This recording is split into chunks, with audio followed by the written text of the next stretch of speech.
Donc là, maintenant, on va essayer directement d'aller sur notre premier CXI. Donc https 192.168. Donc c'est le 1, le premier. Et on va lancer le deuxième. Donc là, de toute façon, ce sera de la même façon. On va communiquer avec notre target qu'on vient de rajouter.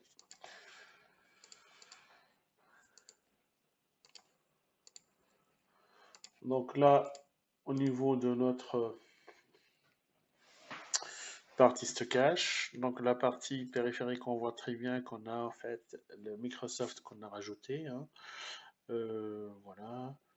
Donc là, au niveau de l'adaptateur, on va prendre la mise à jour dans notre adaptateur et on va rajouter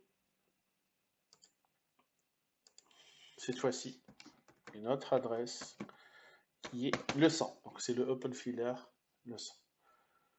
Alors là, on lance l'enregistrement. Il va commencer à chercher.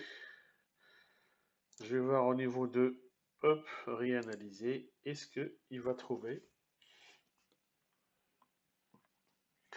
mon serveur NAS? Voilà. Là, je reviens ici.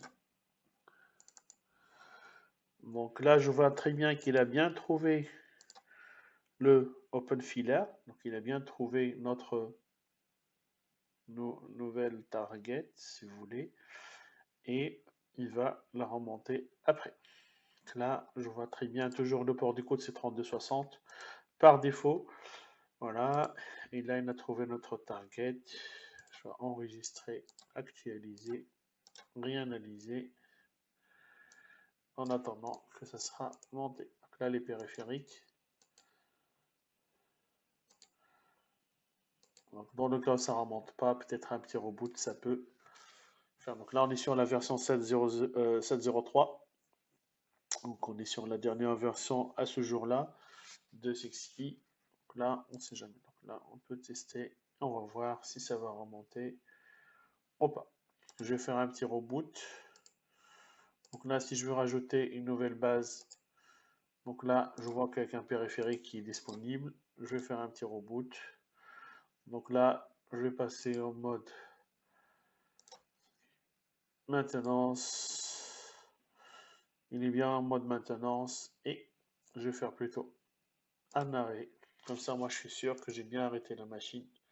Et je vais essayer de faire la même chose en attendant que ça redémarre. Bien sûr, il faut que je le redémarre. C'est celui-là, ok. Donc là, je le redémarre. Donc là, en attendant de faire ça, je vais aller sur le deuxième ESXi. Donc là, de la même façon, sur la partie stockage, on va dans notre adaptateur SCSI logiciel et on va rajouter notre cible dynamique, l'adresse IP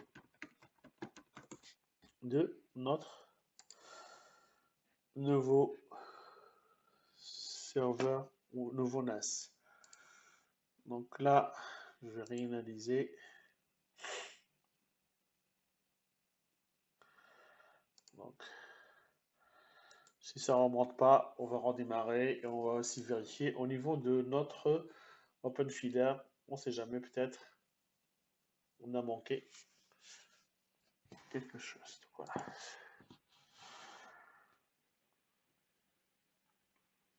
Parce que là, au niveau de l'adaptateur, il prend bien. Hop, ici notre target. Voilà, il est bien là. Voilà. Donc là, on a. Donc là, j'ai rien rajouté. Modifier les paramètres. Bon, je sais pas. Et ici, on n'a pas de paramètres. Attends, au niveau de paramètres, là, on va pas utiliser quand même de.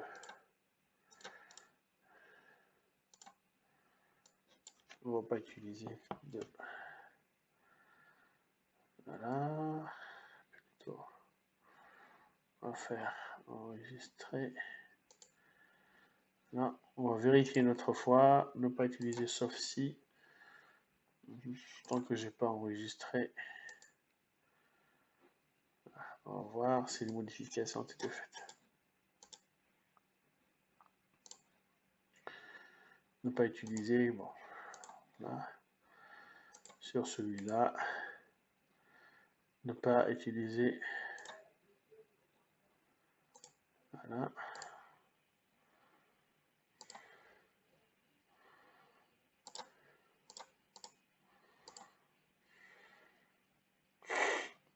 Donc là, je vais juste vérifier et je sors. Échec, c'est normal. Hop.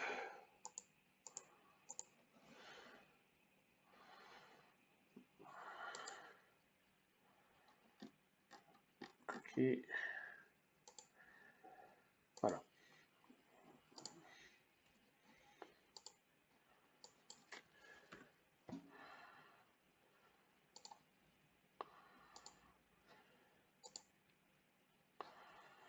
Échec, bon, ignorer. Oui, donc là, il voit absolument que j'utilise au fait les. Je mets là. Je vais pas mettre héritage parce que sinon il va encore me refaire la même chose. Donc là, je vais pas aussi non plus utiliser target. Voilà, donc là, il est parti. Actualiser, réanalyser, périphérique. Et là, on trouve, c'était un problème au niveau d'héritage des droits de protocole SHAP qu'on a mis en place. Donc là, on se retrouve avec notre OpenFiler qu'on doit trouver ici. Donc là, il est bien 181 Go. Hop, ici, je vois très bien qu'il est bien monté et je peux rajouter une nouvelle base de données directement. Je vais l'appeler S, voilà, SCSI-OF1. Bon, on a mis un seul OpenFiler, on peut après rajouter un deuxième et faire un cluster. Là, c'est terminé. L'intégralité du volume, oui. Donc là, on va attendre que ça sera terminé. Normalement, c'est bon. Et je vais retourner sur la partie stockage. Voilà. Et là, au niveau de partie stockage, base de données, donc là, je trouve que j'ai la nouvelle banque de données qui est SCSI OpenFiler 1. Donc là, je peux mettre dedans des documents. Hein. Donc là, je peux explorer le document. Je peux mettre un répertoire pour faire, par exemple, je ne sais pas. Allez, on va mettre peut-être Nagios ou je sais pas. Hein. C'est à vous de voir ce que vous voulez faire. Là, c'est juste un test de lecteur-écriture. Est-ce que ça passe bien? Hop, voilà. Directement, j'enlève. Je vais aller voir sur le premier serveur que je viens de redémarrer. Est-ce que, hop là, oui, il faut passer en mode, quitter le mode maintenance. Au niveau de stockage, les adaptateurs, est-ce qu'au niveau de mon analyse, il trouve le périphérique OpenFiler et il ne le trouve pas? De la même façon, on va aller dans SCSI, ne pas utiliser sauf si, mais bon. Et là, on a ça normalement, sauf si, et là, c'est le mot de passe qu'on a mis en place.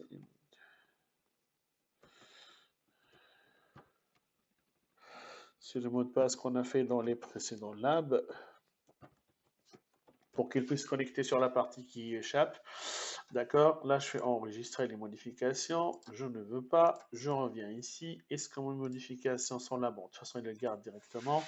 Et là, au niveau de notre target, celle-là, il me semble que c'est celle-là, hop, là je viens, ne pas irriter, et là je laisse ça directement pour les deux sens, entrée-sortie, j'enregistre, là c'est bon, l'enregistrement est fait. Donc il faut choisir dans les deux sens.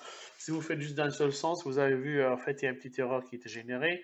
Et il me semble même sur le premier qui est Microsoft SCSI 1, pas le commun, il me semble aussi je devais le changer. Pareil, exactement ici. Et on ne va pas faire parce qu'on n'a pas utilisé. Voilà.